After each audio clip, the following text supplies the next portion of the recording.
You're invited to a very Cravings open house.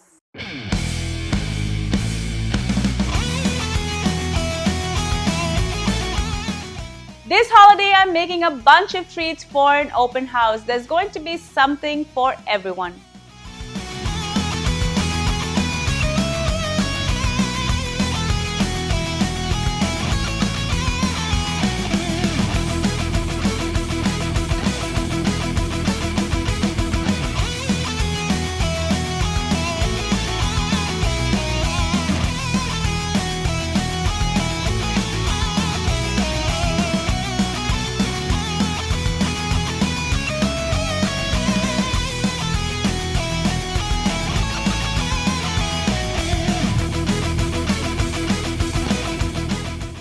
Today we're making chicken patties, and not just any chicken patties.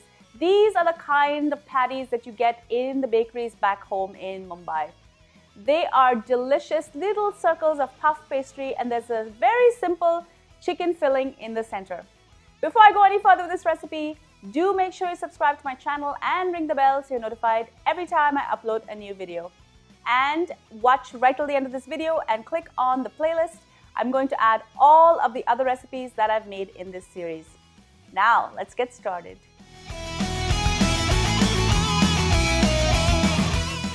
The patties start with a very simple chicken filling. In a pot, add a 1/4 cup of butter and allow it to melt.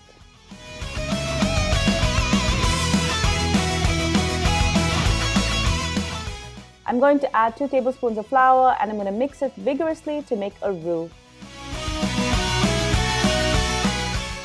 Next, I'm going to add 1 cup of milk, just a little bit at a time, and I'm going to keep mixing it as I go. At first, it could be lumpy, but as you work it and introduce more liquid, you will see it turn into a lovely creamy texture. This is a basic bechamel, and it's also referred to as a white sauce. It's time now for the chicken. I'm adding 1½ cups of cooked chicken, add 1 teaspoon of dried parsley and mix. I prefer to cut my chicken in a dice as opposed to shredding it, as it's easier to stuff the patties later. Finally, I'm going to add salt and pepper, and I like to add a nice dash of hot sauce. This filling is very traditional, but if you want to add something different like pre-spiced chicken, turkey or shrimp, that would work really well too.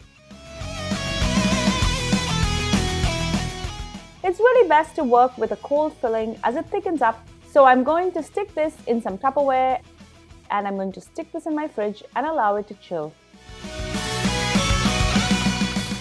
Next, I want to work on the pastry. For each puff, you're going to need 3 circles. I have a nested set of cookie cutters here and notice that it has a wavy edge. This is the best kind to use, but if you have a straight edge cookie cutter, that will work fine as well. I'm going to use the medium size, which is roughly about 6 centimeters. I will use the smaller one later as well. I have puff pastry here that I purchased from a bakery, but you can also use store-bought frozen puff pastry if you like, and just make sure to defrost it first. Using the cutter, I'm going to cut out circles and I'm going to start laying them on a tray.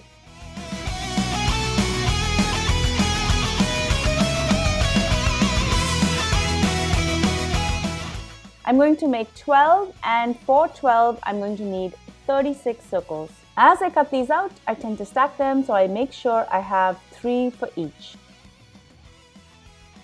Scraps can be re-rolled, but they can be inconsistent, so I either use them for another batch that I can serve the family, or I make a different kind of puffs with the leftovers. I need a few more circles to complete my set of 12.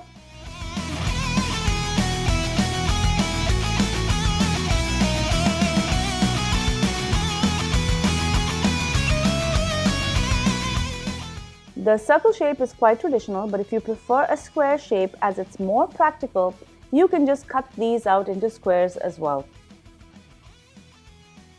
The rest will go back in my fridge. Now that I have everything ready, it's time to assemble.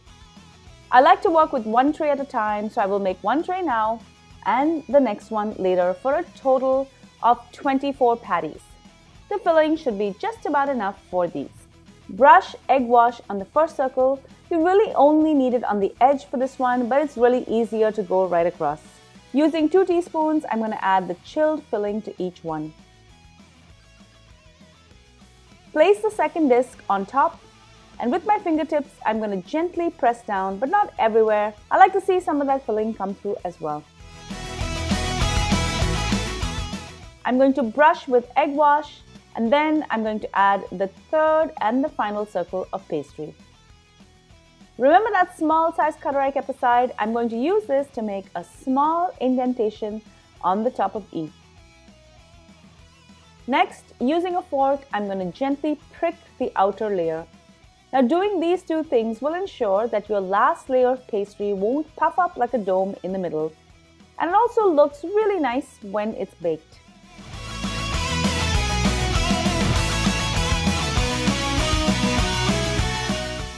I'm going to brush the top with some egg wash as well. Also notice I'm using a silicone mat. This kind of base as well as parchment paper works best to bake these. Foil can sometimes stick.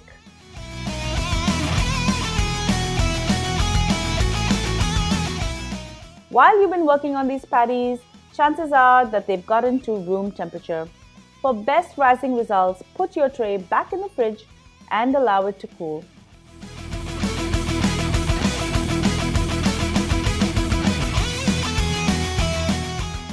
Once done, I'm going to stick these in a 350-degree oven for 25 to 30 minutes. I love to watch these beauties rise.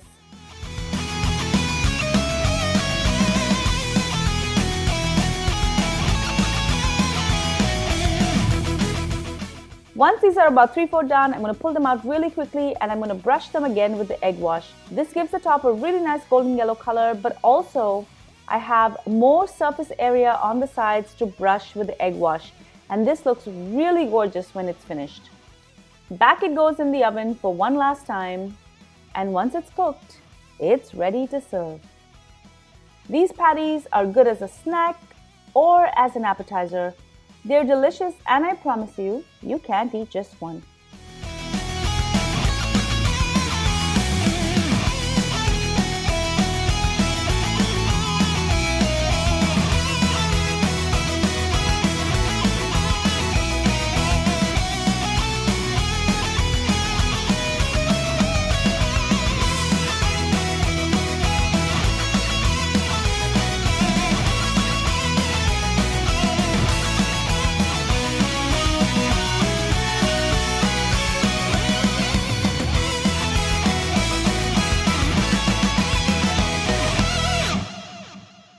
Thank you so much for joining me in Cravings Food Adventures. These chicken patties are going to change your life, trust me.